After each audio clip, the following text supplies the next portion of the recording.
Hey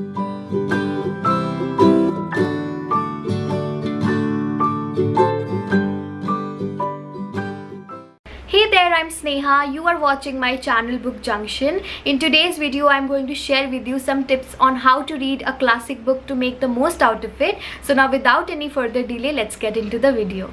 So my first tip is to study the theme and background of the book that you are reading, because themes play a very important role in classics and also the time period when the book was written. So whenever you pick a book, make sure that you read a little bit about the time period when that book was published and written.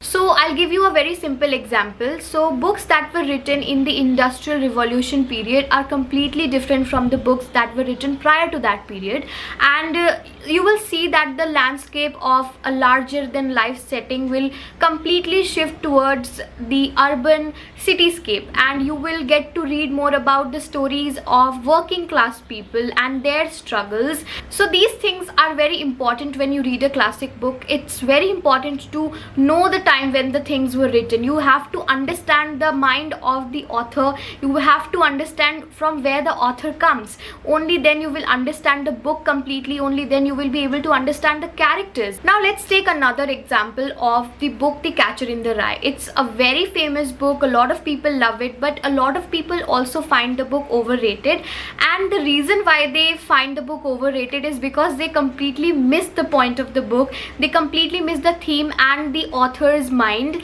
like author's state of mind, because you have to understand the time when the book was written. So I think the book was originally published in 1951, and when you read the book, you will find that the book is actually so contemporary and the writing is very relatable and it feels like it's written in today's time. So when the book was written in 1951, people were not writing about teenagers. Not a lot of people were exploring the teenage angst and all of that stuff. So just imagine that you live in a world where everyone is talking about social crisis, cultural crisis, economic and financial crisis, but no one really talks about the things that a teenager goes through.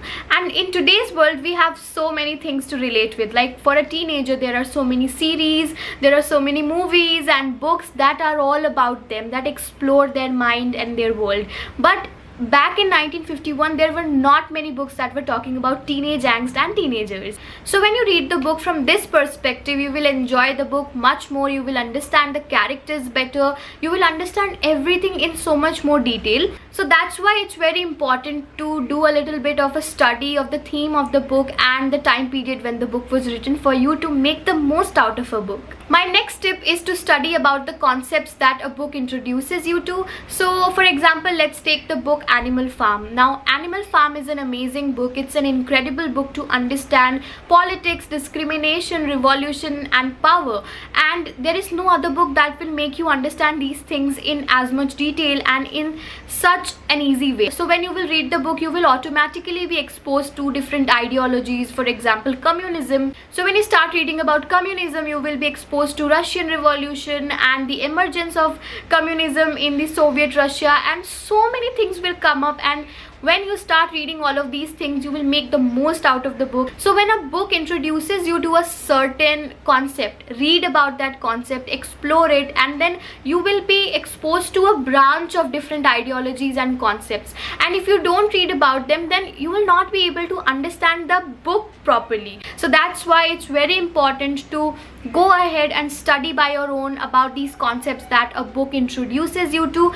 So definitely do that and make the most out of your book. So my next tip is to be extra attentive to the literary elements in a classic book. Now when I say literary elements, I mean the plot, the characters, the theme, which we already covered. Then comes imagery, and imagery is something that I particularly enjoy a lot. Now what is imagery?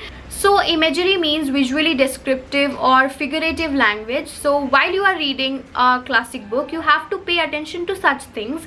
Whenever you find an imagery, try to write it down somewhere for future reference. You can also mark the metaphors in the book. So make sure you don't miss out on these literary elements. For example, the Moors in the Wuthering Heights has an impeccable relevance with the characters in the book and the overall theme. So these things are very important.